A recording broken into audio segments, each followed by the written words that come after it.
and we have to really escalate the noise we make so that we'll be heard.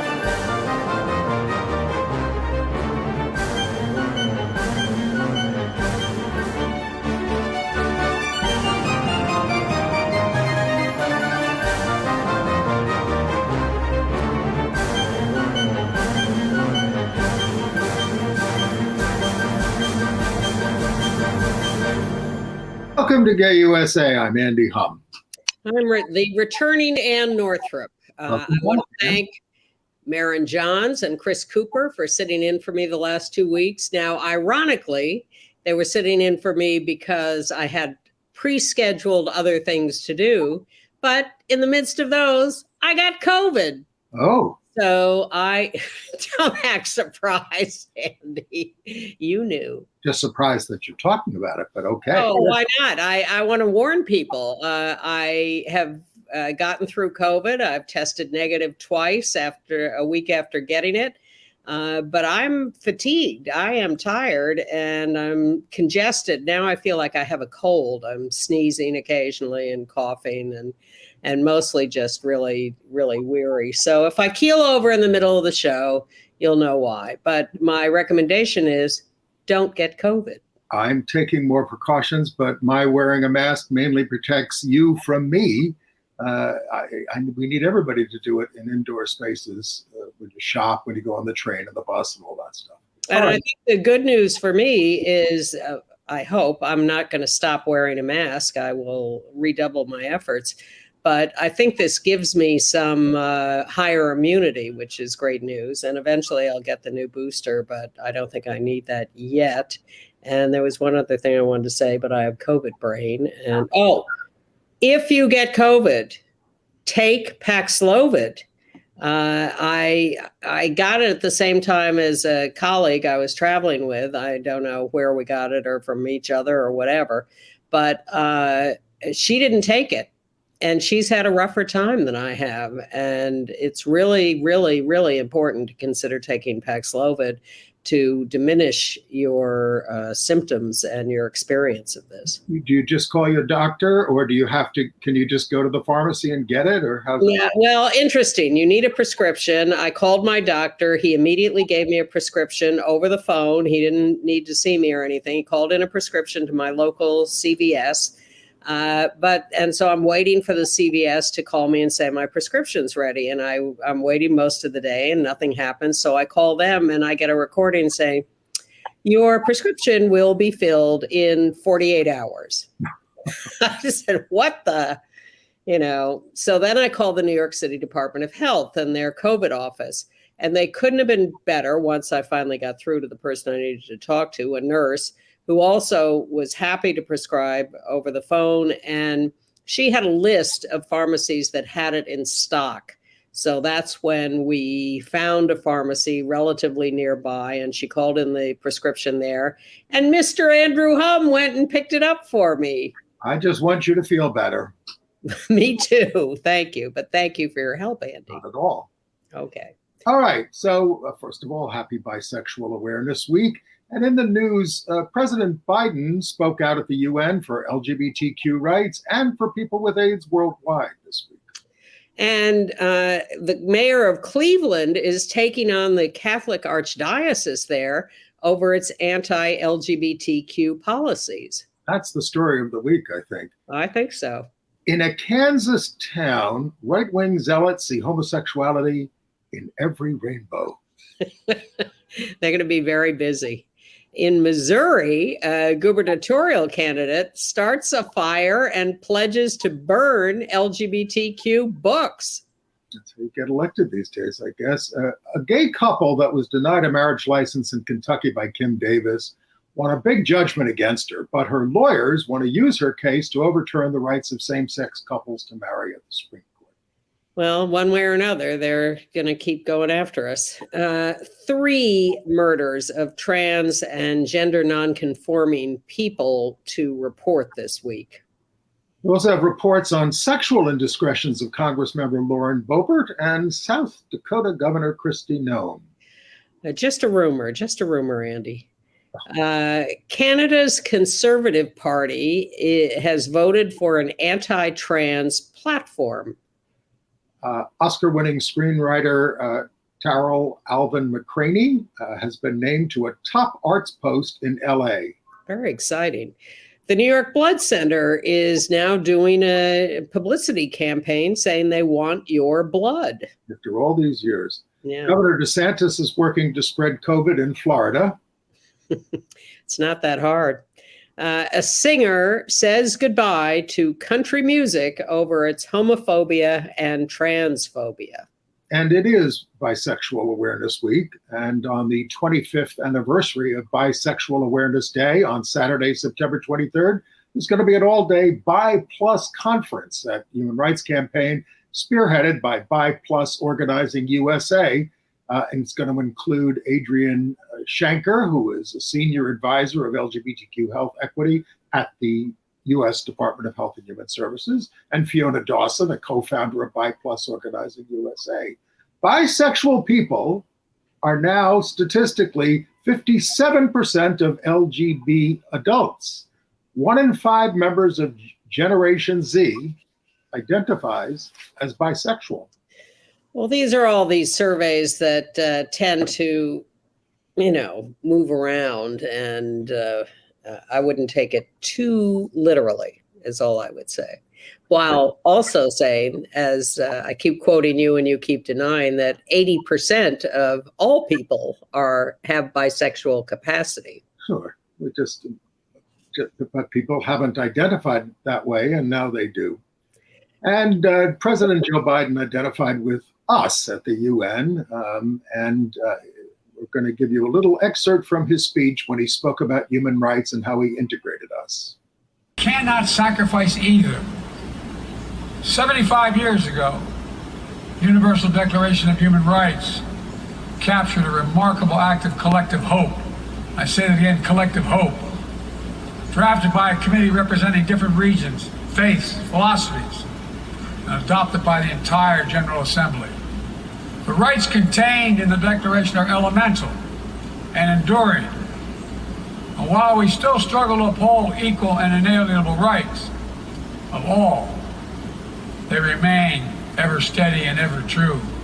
We cannot turn away from abuses, whether in Xinjiang, Tehran, Darfur, or anywhere else. We have to continue working to ensure that women and girls enjoy equal rights and equal participation in their societies. That indigenous groups, racial, ethnic, religious minorities, people with disabilities do not have their potential stifled by systemic discrimination.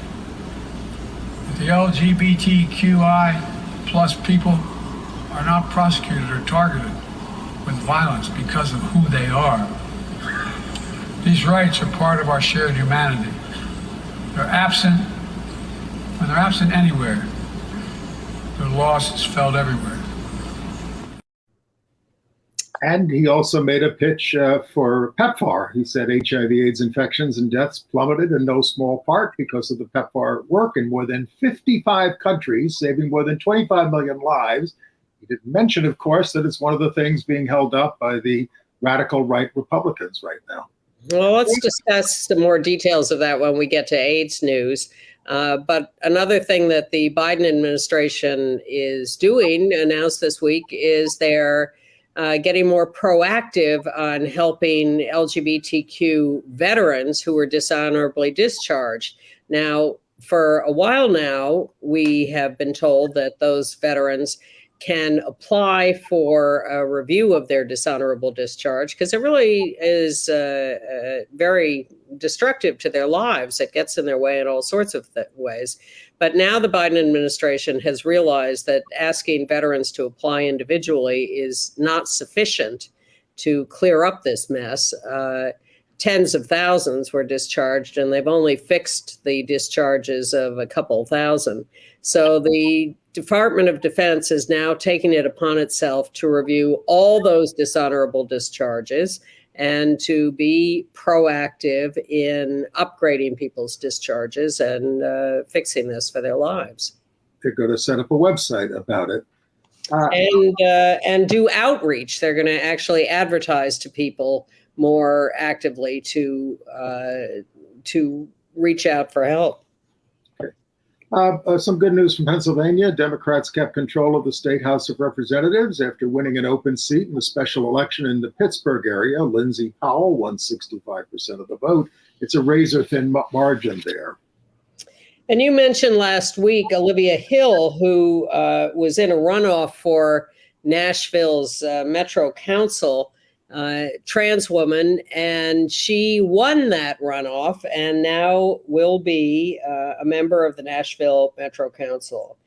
57 years old and very active, and that's a big win. And out trans Sarah McBride in Delaware, she's a state legislator there, is now leading in the polls to win the state's one U.S. House seat next year. She is amazingly popular. She's just breezed through these elections over the last few years. And to have a young trans woman in the United States Congress is just going to blow everyone's mind. I love that. That's great. So Let's move to Cleveland. Okay. We're going to talk about what Mayor Justin Bibb did this week. He did something rare for a public official, including Democrats, and he is one. He denounced new policies in 84 religious schools there for the Archdiocese that ban LGBTQ expression, restrict certain clothing, and ban the use of pronouns or bathrooms that don't match a student's sex on official paperwork. He said, as a Christian, the new Catholic Diocese of Cleveland's anti-LGBTQ policy is a shocking betrayal of church teachings that have shaped who I am today. For me, he said, faith is about universal love and acceptance. Instead, the new policy forces LGBTQ kids to hide their authentic selves and attend school in fear of persecution for who they are. As you can see by that picture we just had on the screen for a while, he ran on an inclusive platform running for mayor of Cleveland and won. And he is bemoaning the fact that the Archdiocese is now, and you know, this is not the right-wing evangelicals. This is the Catholic Church. He says they're forcing people to hide their authentic selves, and he extends his heartfelt solidarity to the LGBTQ community that is being persecuted like this. Well, the diocese says their policy is rooted in Scripture, but as I always remind you, what the Bible says in Christ, there is neither male nor female. Well, well, that's very progressive of them. And they claim we're inclusive. All right. But really, it is so rare. I can't think of another politician who has taken on the church or another religious group in this way. Yeah, I mean, I'm sure we could go back and find some examples, but this is a very bold move from a very big city mayor and a very overt confrontation with the Archdiocese, which is clearly a big organization with 84 Catholic schools in that area. A little bit of we told you about all that progress in California, although Governor Newsom has yet to sign a lot of those bills that were passed. But in New York, Governor Kathy Hochul signed a bill to ban discrimination against unpaid interns based on gender identity or expression. And it does just single out that because all the other categories are already covered, including sexual orientation. So we've been added to that. Yes. Okay. Just a little side note here. Those wondering what Mayor Pete Buttigieg, now Secretary of Transportation, is up to. He ran a half Ironman race in his now home state of Michigan. That's half a marathon, 13.1 miles. It's swimming, it's biking. And his husband, Chasten, was at the finish line to take this very dark picture of him crossing the line. I think he wants everybody to know if Joe needs to step down, that he's ready. He's rested and ready, as they say. Now, speaking of presidential politics, Trump and DeSantis trans-bashed at separate religious right forums in D.C. this past week. DeSantis spoke at the Family Research Council, pledging to create new departments of conscience and religious freedom inside federal agencies and promising to put on the full armor of his God in the fight. This is getting pretty scary. Trump, always scary, spoke to Concerned Women for America, promising a rollback of transgender rights, public funding for religious schools, repeal of the Johnson Amendment that forbids tax-exempt groups from participating in political campaigns. Wow. Well, this is an old song they're singing, and it's directed specifically at the primary voters who are the most radical. The question is, when one of them gets nominated, will the tune change as they head for office? I don't see why it should. Trump put 3 people on the Supreme Court who were doing this kind of stuff. But they missed a stop at the Heritage Foundation, which would have been very sympathetic. The Heritage Foundation put out a wish list, which included prison for all trans people. All. Send them all to prison. Heritage Foundation. I know, you can't make this stuff up. Anti-LGBTQ Senator Tim Scott, 57, is aggrieved that he's getting asked about his personal life. We've talked about this, though he has zero problem attacking ours. At the Faith and Freedom Coalition banquet in Des Moines, Scott said, there's a special lady in his life, other than his mother, said she's a lovely Christian girl. He praised his God for bringing her into his life, but won't identify her. Scott feels discriminated against and says he's a biblical leader, not a Republican or conservative leader. Well, here's the thing about Tim Scott, because I've been watching a lot of the coverage on my sickbed of this whole thing about him being accused of being unmarried. And what I've noticed is that all these major news organizations are afraid to say that he is being rumored to be gay. They'll only say unmarried, and we're supposed to understand that as homophobia, but they won't say it. Even, my favorite barometer, The View, they sat around for a long time saying, well, why shouldn't someone who's unmarried be allowed to be president or whatever? And why are they going after him for being unmarried? They never, ever said the word gay or talked about this as a homophobic attack. And it just told me once again, it's not just them, it's all these news organizations, that they're still uncomfortable with us. They're still scared to talk about it. They will not say that someone is being accused of being gay and that they're trying to discredit them as for elective office. Well, they do it sometimes for the senior senator from South Carolina, Graham. Sort of. They talk about him as unmarried also. And I urge you to look for the code words and for whether they're being explicit in their charges. Well, Tim Scott's reaping what he sowed. He's so anti-gay, and so that makes gay, being even inferred to be gay, a slur.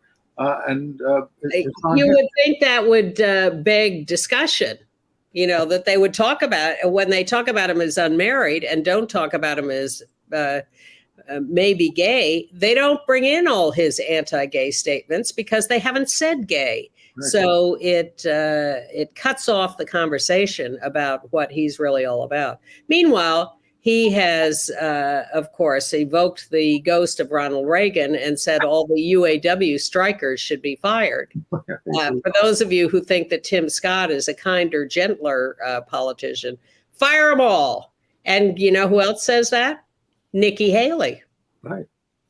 In Texas, the wicked Attorney General Ken Paxton, or the impeached Attorney General Ken Paxton, survived a trial in the state Senate, acquitted mostly on party line votes, unlike in the House, which overwhelmingly impeached him with a lot of Republican votes. Paxton's temporary removal didn't make much difference. Governor Abbott just replaced him with another right-winger. Paxton is not out of the woods. He was indicted 8 years ago. The wheels of justice turned slowly on security fraud charges, and a trial date is still pending and will most likely take place in Houston. Well, the feds say they're ramping up the investigation again, but in the midst of all this political fighting over the Hunter Biden indictments, the Trump indictments, it's a little hard to imagine that they aren't going to be a little gun shy about going after Ken Paxton. And Lieutenant Governor Dan Patrick, who sort of quietly presided over the trial in the Senate, then let loose and just unleashed this rant after the trial was over about how dare you go after this guy.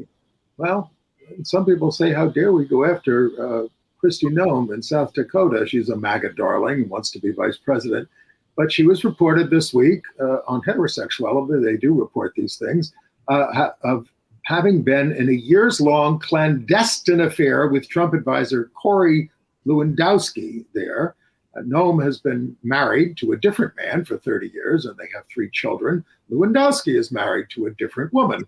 Noem has been angling to get on the ticket, as I said, with Trump, who faces 91 criminal felony charges.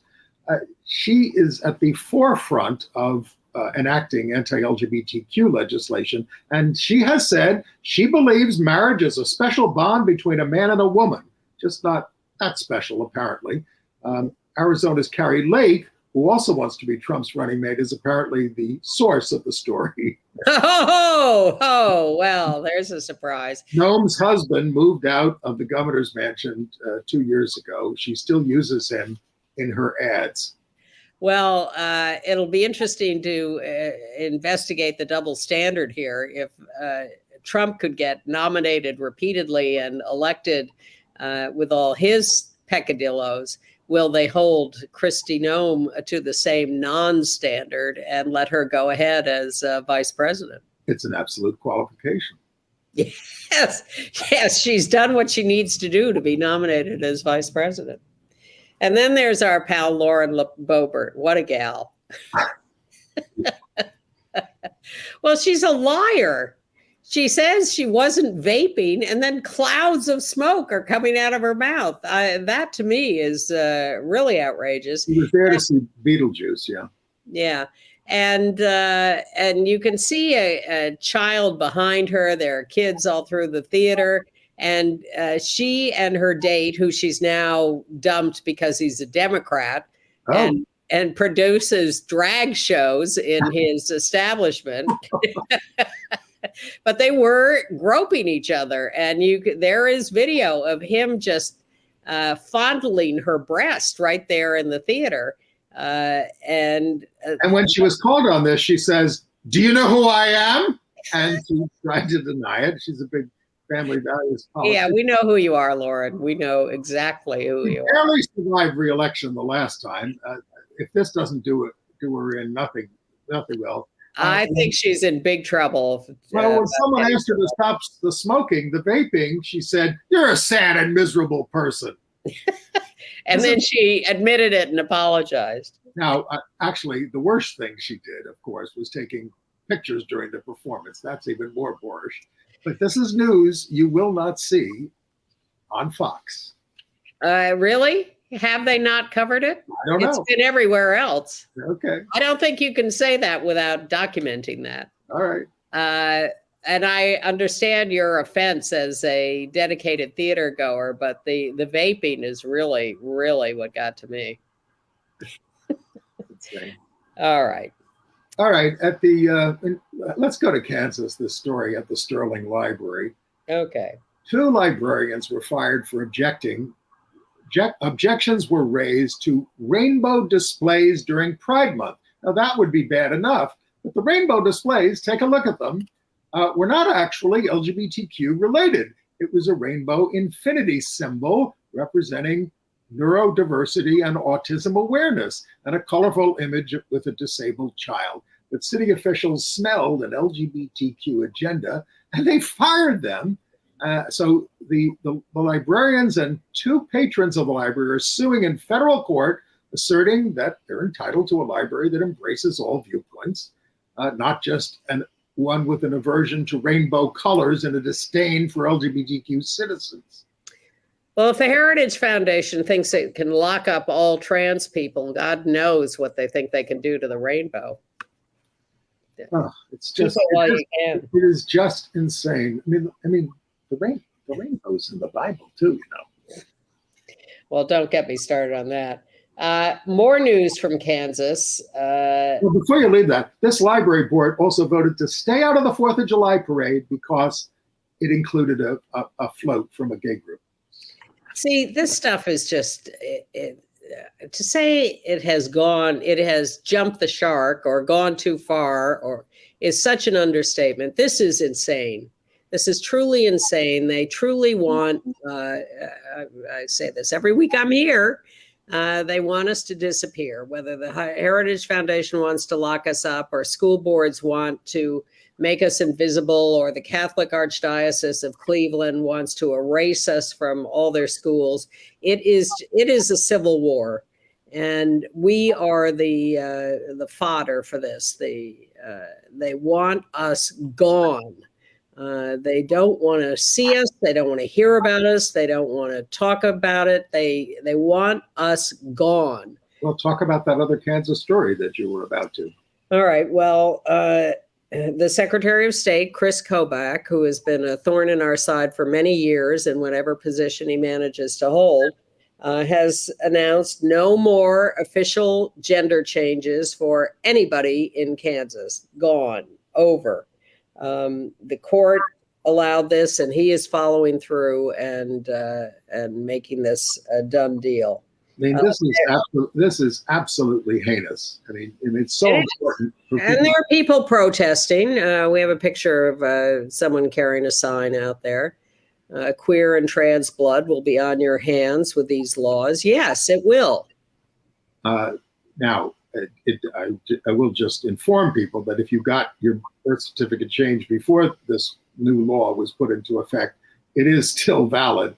But Kobach is also suing to make driver's licenses reflect sex at birth. Can you imagine? I mean, you're going around, you are a woman at this point, and and then you present the license and it says male on it to the police officer, and there you are, and and what kind of confusion is that going to cause? Well, that's exactly why these changes were created in the first place and are so necessary, because you can then be accused of identity fraud. You can be arrested. You can be prosecuted for having. Cash your check. I don't know. I mean, we do have a Democratic governor there. She vetoed all these bills, but she was overridden. Yes, Laura Kelly. So the voters of Kansas, they may have upheld abortion rights, but when they voted, they vote for all these Republicans. In California, we told you about lots of statewide laws protecting LGBTQ youth, but there are still right-wing school boards defying those protections. The Temecula Valley School District. Temecula Valley School District kicked off National Suicide Prevention Week by banning more pride flags in schools. Last month, they approved a plan to notify parents if their children identify as trans. And at a very contentious hearing, one man, a Navy veteran, said, taking down a pride flag is telling people they're not wanted. Go into the closet, be quiet. We don't want to see you, echoing Ann Northrup. The motion passed 3-2. The board also hired a right-wing legal group, Advocates for Faith and Freedom, to defend its ban on critical race theory. Well, what's so confusing, and certainly confusing, I'm sure, to the citizens of California, is that there are all these conflicting decisions coming down, county by county, city by city, judges who are stopping trans bans or book banning or whatever, and other judges who are promoting them. And so where do you end up on all this when it is a complete mess and you can get a different decision in a different district no matter where you are? In St. Louis, Washington University is going to stop providing gender medications to minors, citing unacceptable legal liability. So much for the Hippocratic Oath. They say they will refer patients to other providers, even though under the new ban, existing patients were supposed to be able to continue receiving treatment. But the law also allows patients to sue doctors who prescribe these medications to minors. The university says they will continue to provide such care to adult patients and offer mental health support to all ages. And who gets to sue? A random citizen who doesn't like the idea that trans kids are being supported? And of course, the ongoing hypocrisy of the right wing that says parents must be in control of their kids' education if they have conservative views and want books banned, but they're not allowed to be in control of their kids' health by making decisions about them getting puberty blockers or other trans gender affirming care. Well, look what happened in California. In California. California, a Bush-appointed judge sided with two teachers who sued over the policy in the Escondido school district that prevented them from reporting trans and non-binary students to their parents, a policy that is in line with state law. The teachers said it violated their First Amendment rights to free speech and free exercise of their anti-trans religions. They called trans students, they called them gender-confused children. You know, the U.S. Department of Education says that revealing a student's gender identity or expression may compromise a student's safety. But this judge, Benitez, wrote that trans students need parental guidance and possibly mental health intervention to determine if the incongruence is organic or the result of bullying, peer pressure, or fleeting impulse. Wow. Bigotry in action. Back in our favorite Florida, the Miami-Dade County School Board voted not to recognize October as LGBTQ History Month. That's, county-wide, no recognition of History Month, because it's very, very dangerous to tell LGBTQ history. But a win in American Samoa, a trans woman won a $125,000 lawsuit for harassment from her boss in the Samoan government. Simeonica Tweet LLE Haka said her boss would ask her if she was a girl or a boy and told her to take it off and let us see if you were a woman. The boss, Neki Solomana, went on this anti-trans rant for 40 minutes, referring to her as a thing and it. And she tried to transfer it to another location, tried to fire her, and other harassment. Supervisors did nothing. So she got the U.S. Justice Department to take some enforcement action. That's my favorite part of the story, that DOJ supported her in this and helped her win that settlement. That's excellent. But in other, I'm just seeing whether I'm in order. The Missouri story. Okay, Missouri. A couple of state senators in Missouri decided to hold a little public event. They were accused of burning books. Here's the thing, flamethrowers. Now, they said afterwards, well, there weren't actually books because it was too expensive for us to buy books. So we just burned some empty boxes. But we do want books burned. Well, this Bill Eigel, one of them, who was running for governor, said he will burn woke pornographic books on the lawn of the governor's mansion if elected. Now, a reminder here, in 1821, the German poet Heine wrote, books are burned, where books are burned, in the end, people will be burned. And that's certainly what happened in Germany. Here's some Nazi youth engaging in book burning was a national sport. This is I'm going to link to a short film on book burning from the U.S. Holocaust Museum. In the U.S., book bans have increased 40% in the last year, and thousands of books have been removed from the shelves.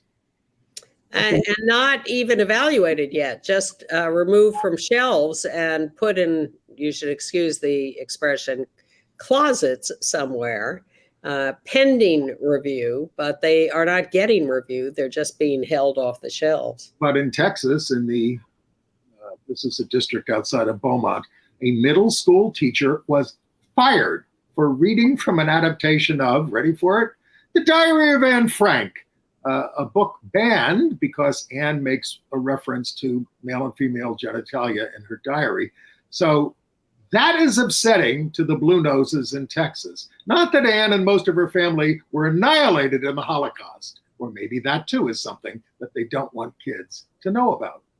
And all this goes back to the lack of conversation about any of this between parents and kids or in schools or wherever. If things were talked about more openly, I think we would lower the temperature on all of this. But instead, everyone is just getting on their high horse and was about to mix a lot of metaphors. And well, they just are not willing to really talk about any of this. There is some good news from Florida. Space Coast Pride is going forward this Saturday on the 23rd with a parade at 11 a.m. and a festival from noon to 6 p.m. Now, this is in Melbourne, Florida. 50 groups are expected. It's in the district of a guy named Randy Fine, who convinced the Brevard Board of Supervisors to cancel all cultural development funds, even the Police Hall of Fame, because of the drag event at Space Coast Pride. And Space Coast, of course, refers to where they've launched all the rockets for years. And a lot of the aerospace companies, including no relation, Northrop Grumman and others, are supporting this event. So it's being supported by some corporate aerospace biggies. In North Texas, a Christian nationalist group that protests drag shows is suing a group that defends them in Fort Worth. The right-wing New Columbia movement say they were pepper sprayed by the left-wing Elm Fork John Brown Gun Club in a coordinated attack. New Columbia wants the U.S. reborn as a Christian society, and it rejects other religions as false. All right. I think it's time to talk about Kim Davis, and probably a little quickly as we don't have all the time in the world. So in Kentucky, a federal judge has ordered clerk Kim Davis, who legendarily refused to give marriage licenses to same-sex couples when same-sex marriage was legal. She has now been ordered to pay $100,000 to the couple, $50,000 to each. And the right wing. We should say their names. Okay. Dave Ermold and David Moore. Now, the right wing is very excited about this because this means they can appeal this decision and start on a long trip to the Supreme Court of the United States, where they feel they will be able to use this and God knows what else to overturn the Obergefell decision legalizing same-sex marriage. So they're just licking their chops and saying, oh boy, here we go, right up to the Supreme Court. We're going to get this this marriage decision overturned on the grounds that it violates the religious freedom clauses of the Constitution. Bad. All right. We have some horrible news and murders to report. The murder of a 41-year-old Nepali trans woman who was incarcerated in California in 2022 has come to light after her parents filed a lawsuit against the Riverside County Sheriff's Department. Kylie Monali was killed by her cellmate on September 7th, 2022. The suit says that she was inappropriately housed with a violent cellmate, a registered sex offender, who beat her for more than an hour before she died. Staff did not conduct routine checks. She's the 41st trans person killed in 2022. And let me guess, here she is, a trans woman. I'm going to guess, and correct me if I'm wrong, that this cellmate, the sex offender, was a male, and she was inappropriately housed in as a male in a male prison when she was a trans woman. And if she had been housed appropriately in a female prison, she might not have faced this kind of mortal violence. And as a footnote to this, the trans insurrectionist Jessica Walter, who was convicted, has evidently succeeded in getting Marjorie Taylor Greene to get her transferred from a men's prison to a women's prison. How is Marjorie going to get reelected doing that? Oh my God. Well, thank you for saving a life, Marjorie. And in Los Angeles, 29-year-old Black trans woman Devani Dre Johnson was shot to death on August 7th by a security guard at a grocery store. The guard has not been charged. Devani's family says she was not the aggressor, similar to the shooting death of Banco Brown at a Walgreens in San Francisco. Devani was an artist, born and raised in Tulsa, Oklahoma, was homeless at the time of her killing.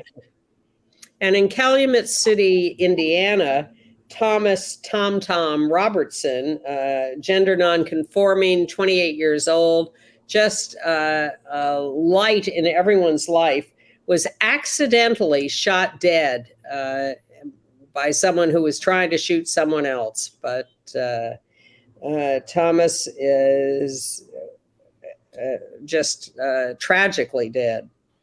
And Riley Gaines, the cisgender woman college swimmer who campaigns to keep trans girls out of girls' sports, has formed the Riley Gaines Center at the Right Wing Leadership Institute and is making a pitch online to raise, wait for it, $1.5 million for my upcoming college campus tour. Hell, that's more than Giuliani owes to his lawyers. Not much more. All right. Ithaca, New York has declared itself a safe haven for trans people by unanimous vote of the city council. That's good. And in Iowa, on the other hand, they have decided that there is no prescribing of gender affirming care from now on. If you're on it now, you can order drugs from another state.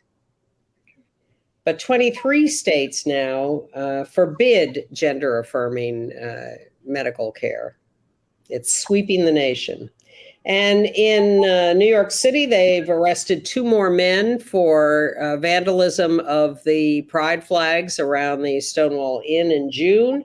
They're not posting their mugshots. Well, they have now arrested 3, 1 from Denver, 1 from Boston, and 1 from New York City. That's a long way to travel to do that. And I'm a little reluctant to do this, but Assembly Member Danny O'Donnell here, who got in trouble for a crude remark to a fellow Assembly member, a female, he didn't like the way she voted on something. And so as she was walking by him, he told her to grow a pair. And she complained about that. So he's now been ordered to have retraining in harassment. Be a little careful with your language. We could all use some training. And we all make remarks we're ashamed of. Yes. All right. International news? Well, in Canada, the Conservative Party, which is leading in the polls, although the election, I think, is like 2 years away over Justin Trudeau, the delegates there voted overwhelmingly to bar trans kids from receiving gender-affirming care and bar trans women from women-only spaces. So it's this is happening all over Canada and some of the provinces, and it's happening all over the world. Yeah. In Scotland, they've postponed their law against conversion therapy because they're afraid that parents who object to their children's transition could be prosecuted. Seems like a stretch, but they're careful in Scotland. In the United Kingdom, Ian McKellen gave an interview and he said he fears return of a Thatcher-era anti-gay law banning promotion of homosexuality in schools, laws modeled on Florida's Don't Say Gay law. He also thinks, given the level of acceptance of LGBTQ people that he's seen in the schools, that a government that tries to reverse this will find it difficult. But he said if they do, it will provoke revolution in the streets, if only. I hope so, but not yet in Turkey, where the schools are now teaching an anti-homosexuality curriculum and how to, avoid gay people. In Uganda, an ex-gay activist who campaigned for passage of the Kill the Gays bill has been arrested under it. Elisha Mukisa was arraigned alongside the man that he's accused of engaging in homosexual acts with. Now, gay activist Frank Mugisha, from Uganda, but can't live there now, said that it's obviously laden with irony, but he hopes that Mukisa will receive due process, unlike what he wished for others. Be careful what you ask for. Good news, in Belgrade, Serbia, they conducted the Pride March with thousands of people in spite of threats and past violence. Congratulations to Belgrade. And in Kenya, the Supreme Court has upheld its previous decision to allow the National Gay and Lesbian Human Rights Commission to register as a non-governmental organization. And an LGBTQ organization just got consultative status at the UN during the big meeting this week, too. AIDS news? One more, Lebanon.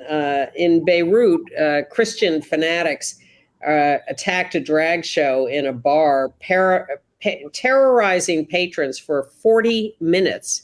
Used to be pro-gay in Beirut. Yes, AIDS news. Well, Florida Governor DeSantis is discouraging getting the new COVID vaccine for anybody under 65. He also pledged this week to install his quack Surgeon General, Dr. Joseph Ladapo, at the CDC if elected.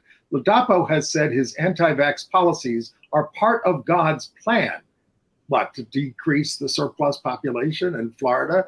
Florida ranks 8th worst in COVID cases, 10th worst in COVID deaths, more than twice the national rate. I got it in New York State. George Bush has spoken up to defend his PEPFAR program. Now, the weird thing is that PEPFAR has been a source of controversy over the years from the very beginning because the right wing made them pass laws that they couldn't fund agencies that supported abortion. And then that was withdrawn, and then it was reinstated, and it's gone back and forth. And now the right wing wants to defund PEPFAR because, again, they are claiming that it is funding agencies that support abortion. That's their argument. Heaven forbid. You know, they want to save those lives, but not the lives of the, actually, I think it's 35 million that PEPFAR has saved in Africa. Forget them. All right, now that the FDA has new guidance on who can donate blood, opening donation to some gay men who have been barred in the past, the New York Blood Center is actually advertising for LGBTQ donors. As you can see from this poster, a drop of blood as a rainbow flag. They still won't take blood from people on PrEP, however. Exactly. And there's still a little exclusion period depending on how you're having sex. So it's a little disingenuous, but I guess they're more willing to talk to you about it. Andy Cohen has joined the Elizabeth Taylor AIDS Foundation's HIV is Not a Crime campaign. Right. Okay, good. I will look forward to seeing more information about that on Watch What Happens Live. Our friends at Broadway Cares Equity Fights AIDS are having the annual Broadway Cares Flea Market and Grand Auction set for Sunday, October 1st from 10 a.m. to 7 p.m. in Schubert Alley. That's over there in the Theater District, West 44th and West 45th Street. Lots of stars turn out for it, lots of memorabilia. It's a fun event.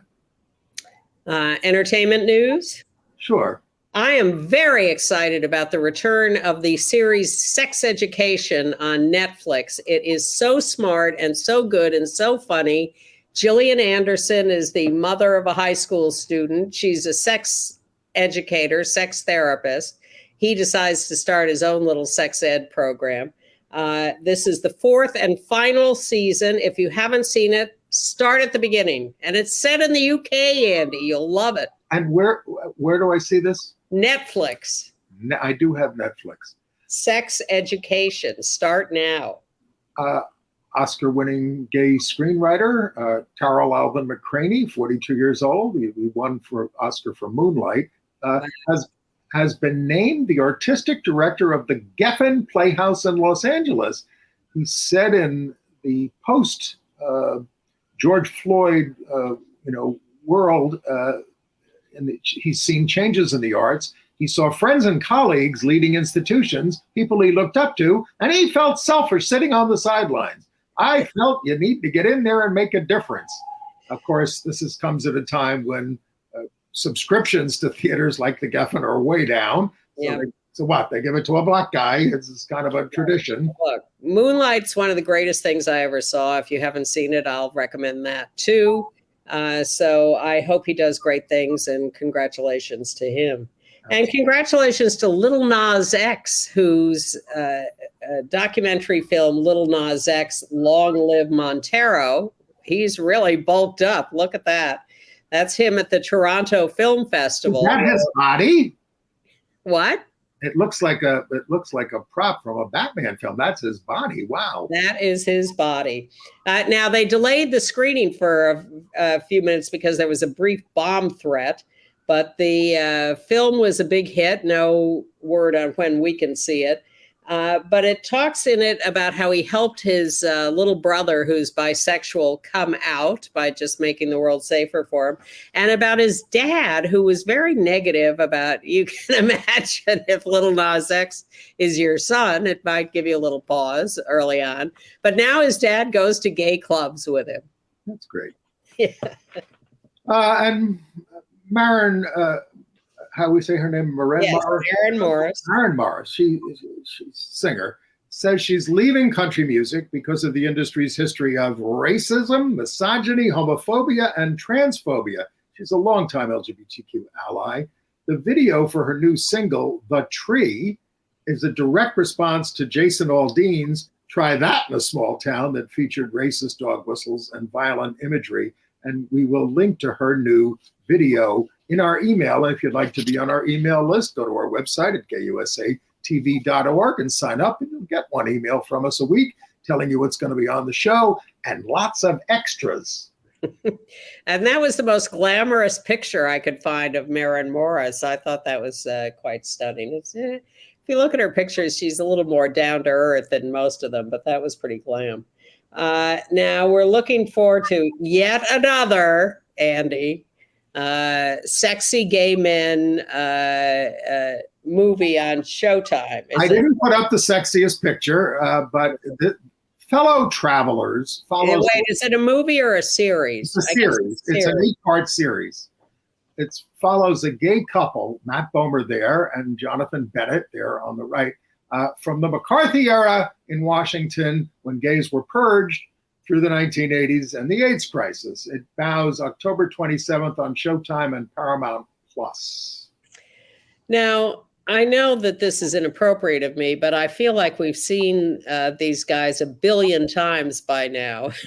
But then just when I think that about anything, suddenly when I get tired of it, the world sort of explodes with it and gets on board. So I say that just to say what I'm feeling, but I recognize that this could be a big hit and make a difference. Who knows? We hope so. Well, you haven't seen any of it, have you? I have not. I've watched the trailer. Okay. The New Fest, the LGBTQ Film Festival in New York, is October 12th through the 24th, and their opening night show is Rustin, about Bayard Rustin, starring Coleman Domingo as Bayard, as he organizes the 1963 March in Washington. It doesn't premiere on Netflix until November 17th, so this is the first chance to see it around here. Well, Netflix always has a great lineup. I'm not Netflix, New Fest, sorry, COVID brain. And so I urge you to check them out at newfest.org, and you can watch the films online. You don't have to be there in person. So you have options in how you see things, and there's always a lot of new, interesting stuff. One of the funniest little lesbian movies I ever saw, I saw at New Fest. Don't ask me to name it. But it's worth investigating what's there because it's a very meaty festival. We will link to that in our email as well. Just go to gayusatv.org. John Waters is now 77 years old, and he finally got his star on the Hollywood Walk of Fame. He said, "I'm so respectable I could puke." He said, "I'm now closer to the gutter than ever." Ricky Lake and Ricky. Yes, that's right. Huh? That's right. With a star on the sidewalk, he is literally closer to the gutter than ever. Ricky Lake and Mink Stoll, two of his stars, were among those cheering him on. He's getting a career retrospective at the Academy of Motion Pictures Museum. John Waters, Pope of Trash. Outfest co-sponsored the unveiling of his star, and he thanked them for thinking I was gay enough to receive it.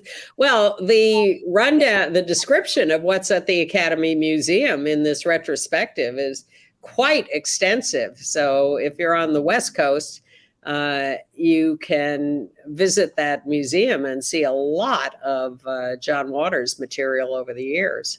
Right. Very impressive. So, Ann, we survived another week. Any more news? Look, I survived COVID. That's my my big news. I avoided it all this time. You've avoided it. I know a lot of people who've avoided it. It was a surprise to me to get it. I wasn't even sure I had it at first. I got very sick one night.